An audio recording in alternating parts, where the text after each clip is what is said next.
আসসালামু আলাইকুম রহমতুল্লাহ। এখন এক্সারসাইজও যাই আর আটি আটি।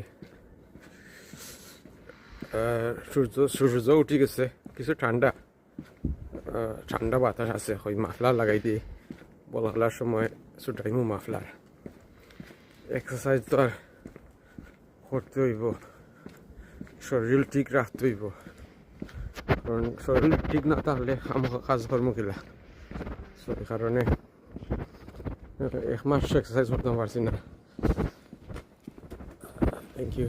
এক্সারসাইজ করতে পারছি না ইয়ার কারণে পাও কেটা ঠোর মাঝে দুখাই লিছিলাম না। যাই হোক, এখন মোটামুটি বালা। কত সময় শনিবারে সকালে খাও মাও করলাম, মানুষের লগেও দেখা হইল, এক্সারসাইজ হয়ে গেল। আটিয়া যাই আর আটিয়া যাইতেও লাগি যাব প্রায় 35-40 মিনিট। আটাও হয়ে গেল। তা হয় নিজের হেলথ নিজে লুক আফটার করতে হইব, আর তার কেউ লুক আফটার করতো না। কিতা যাই হোক, আপনারা কিতা এক্সারসাইজ করা কমেন্টে লেখক কিতা কোন ধরনের এক্সারসাইজ করিয়া শরীর ঠিক রাখরা। ওকে, ভালো থাকুক। আসসালামু আলাইকুম।